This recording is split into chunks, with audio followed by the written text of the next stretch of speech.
Assalamualaikum warahmatullahi wabarakatuh. Halo semuanya. Perkenalkan, nama saya Intan Permatasari dengan NIM 031122200017. Saya merupakan mahasiswa akuntansi kelas B semester 3. Di sini saya akan menjelaskan rangkuman yang sudah saya buat tentang syariah Islam seputar barang tambang. Baik, langsung aja kita mulai ya. Syariah Islam seputar barang tambang. Konsep kepemilikan dalam Islam dalam pertemuan sebelumnya atau dalam video sebelumnya ada berapa? Kepemilikan dalam Islam itu ada 3. Yang pertama, individu, kepemilikan individu. Yang kedua, kepemilikan umum atau masyarakat. Yang ketiga, kepemilikan negara seperti Baitul Mal. Kita bahas kepemilikan umum dalam ini, barang tambang. Kepemilikan umum merupakan hak untuk memiliki sesuatu secara kolektif bagi manusia atau bagi masyarakat luas. Suatu hadis menyebutkan manusia itu bersifat bersama-sama memiliki dalam 3 hal, air, padang rumput, dan api. Hadis riwayat Ahmad, Abu Dawud, dan An-Nasai. Rasulullah Shallallahu Alaihi Wasallam bersabda, dikatakan, ya Rasulullah, bolehkah kami membangun rumah untuk tempat berteduh bagimu di Mina? Kemudian Rasul menjawab, tidak boleh. Mina adalah tempat tinggal orang yang datang terlebih dahulu. Hadis riwayat Abu Dawud, Tirmizi, Baihaqi. Lanjut kita ke jenis kepemilikan umum. Pertama ada sumber daya air.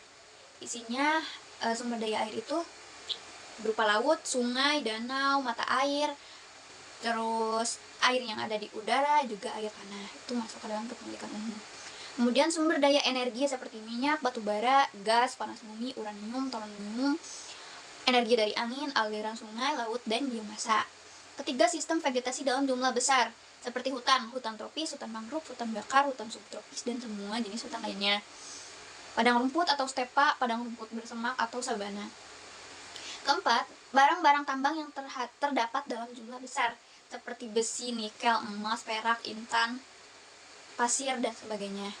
Keenam, 5, ada udara. Tadi ya 5. 1, sumber daya air, 2, sumber daya energi, 3, sistem vegetasi dalam jumlah besar, 4, barang-barang yang terdapat dalam jumlah besar, kelima, udara. Islam dan sumber daya alam. Dalam pandangan Islam, sumber daya alam adalah milik umum yang harus dikelola oleh negara, di mana si hasilnya tersebut harus dikembalikan kepada masyarakat berupa subsidi untuk kebutuhan primer, misalkan pendidikan, kesehatan, fasilitas umum. Menurut Imam At-Tirmizi dan Abiyad bin Hamal dalam suatu hadis, wahai Rasulullah, tahukah engkau apa yang engkau berikan kepadanya? Sesungguhnya engkau telah memberikan sesuatu yang bagaikan air mengalir. Rasulullah kemudian bersabda, tariklah tambang tersebut darinya. Jadi si tambang ini gak boleh dijadikan sebagai kepemilikan pribadi atau individu. Dia harus oleh umum. Itu dalam Islam. Kemudian Abu Ubaid dalam kitab Al-Amwal dari Abi Ikrimah.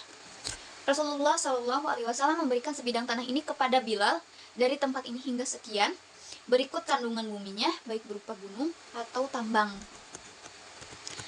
Kemudian Ibnu Qudamah Al-Mughni, barang-barang tambang yang oleh manusia didambakan dan dimanfaatkan tanpa biaya seperti halnya garam, air, belerang, gas mulia, petroleum, intan, dan lainnya tidak boleh dipertahankan hak kepemilikan individunya selain oleh seluruh kaum muslimin, sebab hal itu dapat merugikan mereka.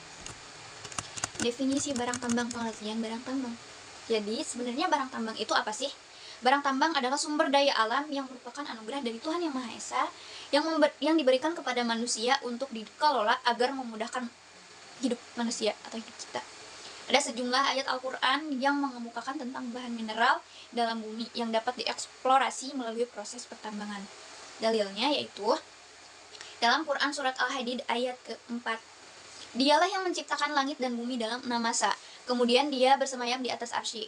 Dia mengetahui apa yang masuk ke dalam bumi dan apa yang keluar darinya, dan apa yang turun dari langit dan apa yang naik kepadanya. Dan dia bisa bersama kamu di mana saja kamu berada, dan Allah Maha melihat apa yang kamu kerjakan.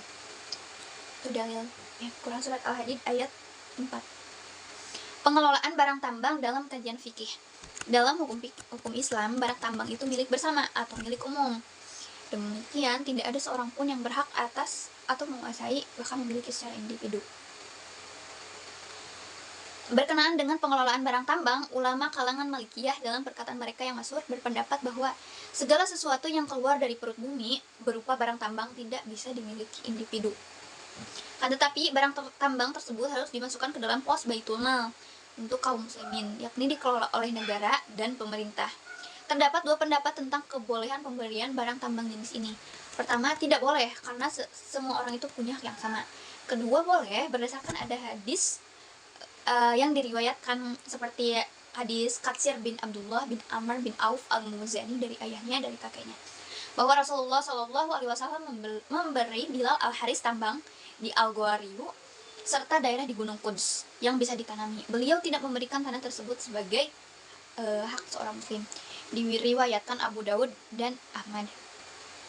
Menurut pendapat kedua, orang yang diberi lokasi pertambangan lebih berhak atas lokasi tersebut dan berhak melarang orang yang mengambil sesuatu di pertambangannya itu. Dalam masalah ini juga terdapat dua pendapat.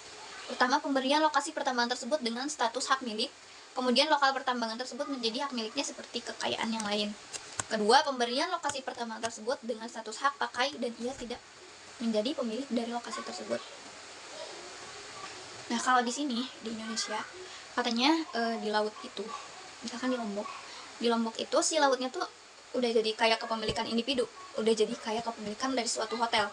Jadi dalam jarak berapa kilometer itu hotel apa, jarak berapa kilometer itu hotel apa. Jadi sudah diakui oleh hotel. Nah, sebetulnya dalam Islam itu nggak boleh, itu nggak boleh. Ya, sekian, terima kasih. Wassalamualaikum warahmatullahi wabarakatuh.